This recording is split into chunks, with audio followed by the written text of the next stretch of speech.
my senses.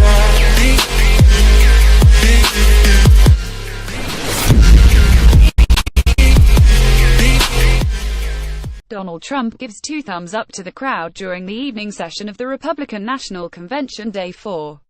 Photo Getty. Donald Trump shocked the world last November by defeating Hillary Clinton in the 2016 U.S. presidential election, making him next in line to take the title of the President of the United States. POTUS. He came into power after running an extremely negative campaign where he belittled all his competitors by calling them derogatory names, vilified the diversity America is known for, and was openly misogynistic.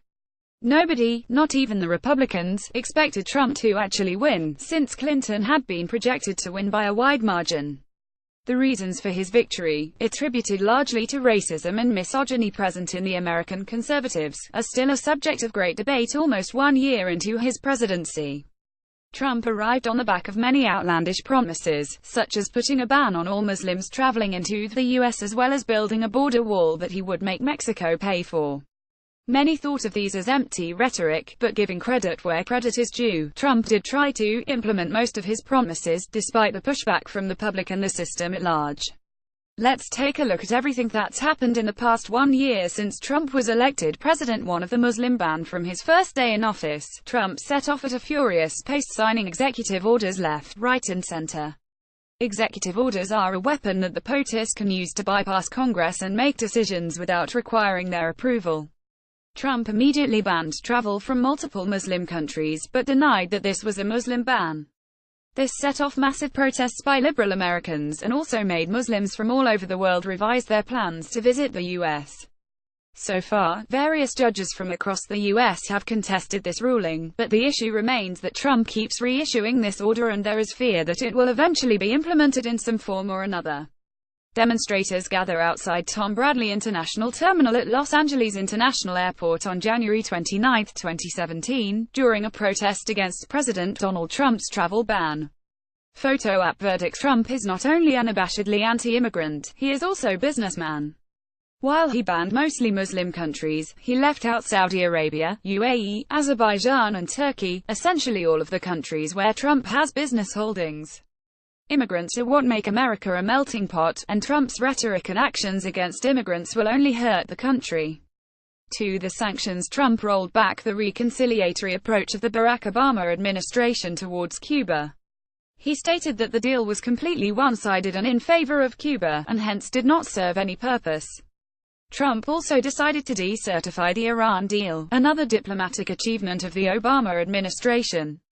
This deal was geared towards gradually lifting sanctions off Iran in exchange for the country dialing back its nuclear weapons program.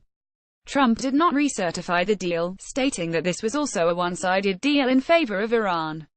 Moreover, Trump has also been in a war of words with North Korea. North Korea is a closed-off, impoverished country with a megalomaniac leader named Kim Jong-un, whose attempt to nuclearize is being condemned on a global scale. Trump has been threatening to bomb North Korea on Twitter, and his rhetoric has many diplomats on edge, not only because he is stooping down to Jong-un's level, but also because he is displaying a chest-banging attitude instead of opting for diplomatic channels. Just heard Foreign Minister of North Korea speak at UN. If he echoes thoughts of Little Rocket Man, they won't be around much longer. Donald J. Trump at Real Donald Trump. September 24, 2017. Verdict. Trump thinks of himself as a macho man, the savior of America, and hence has sought to repeal any initiative started by the Obama administration without any legitimate reason. Avoiding diplomatic channels and putting curbs on countries that are already struggling due to American sanctions will only increase anti-American sentiment and won't resolve any issues either. 3. Environment. Trump also acted to ease environmental regulations. He diverted 10% of the budget from the Environmental Protection Agency (EPA) to the military. He also installed former Texas Governor Rick Perry, a climate change denier, as the head of the EPA.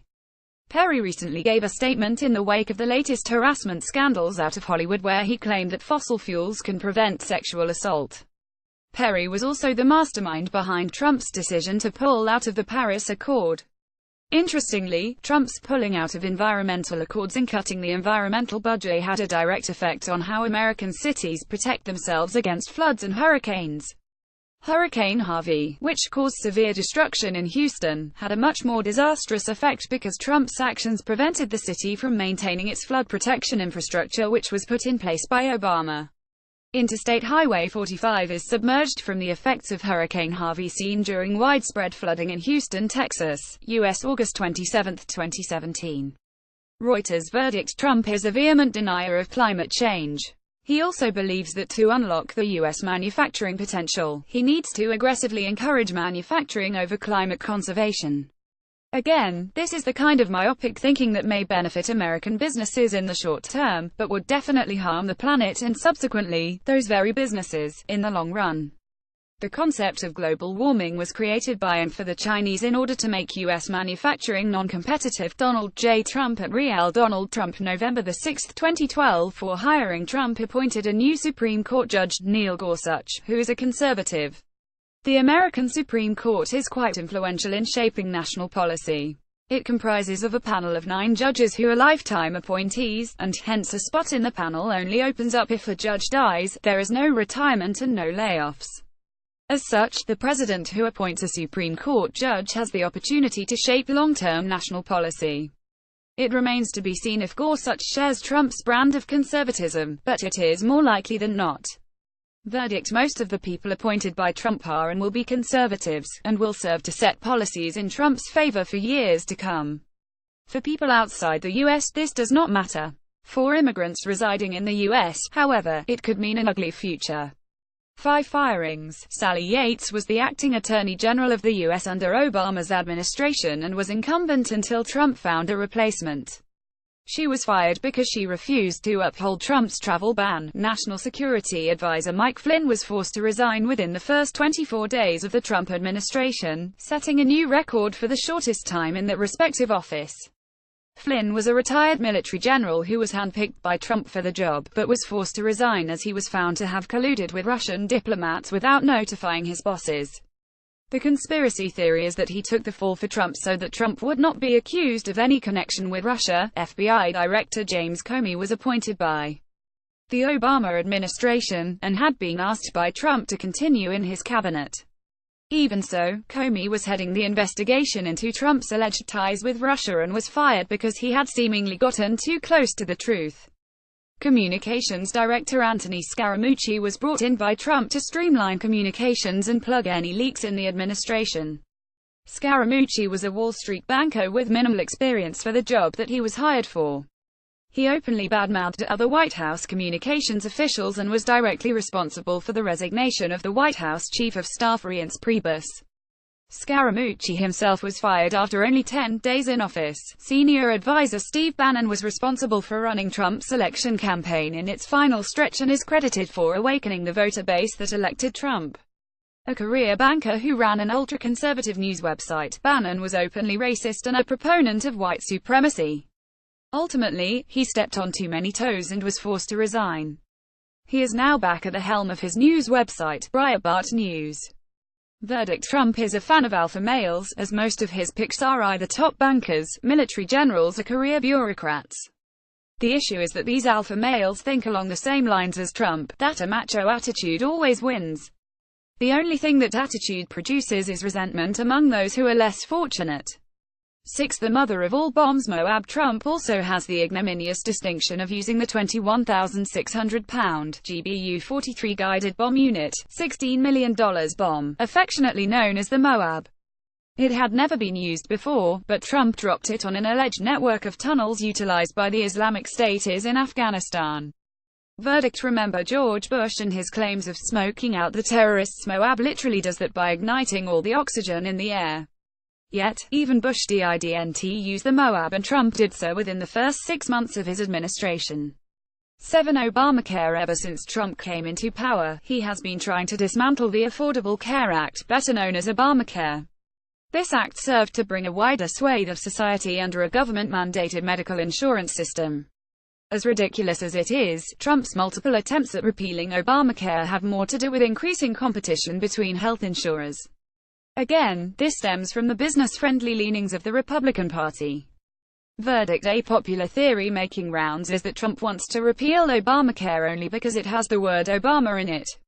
In actuality, Obamacare was a robust piece of legislation that intended to compel people to sign up for health insurance irrespective of their economic strata. The Republican Party is against it since it represents government overreach into people's lives. If Trump is able to repeal it, it will have to be replaced by something similar like Trumpcare, which may be equally conflicted. 8. Abortion. Trump signed a bill into law that withholds funding from organizations that facilitate abortion.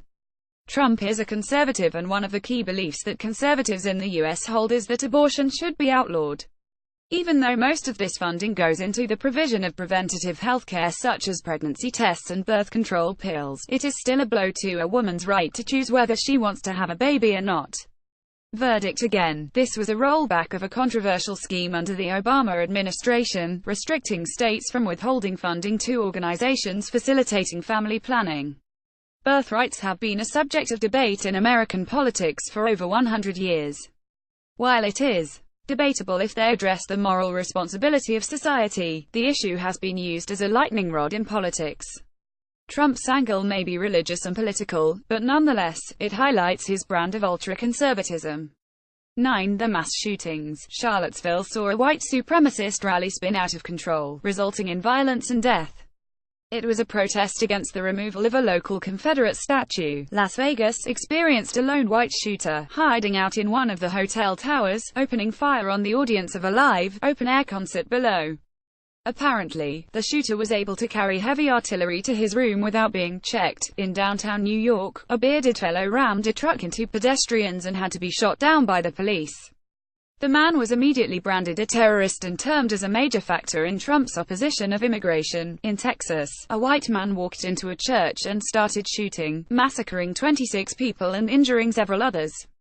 Verdict. Trump has lionized his base, the lower-income, less-educated, white people living in Middle America. In the past, they would think twice before participating in a white supremacist rally or carrying around guns in the open.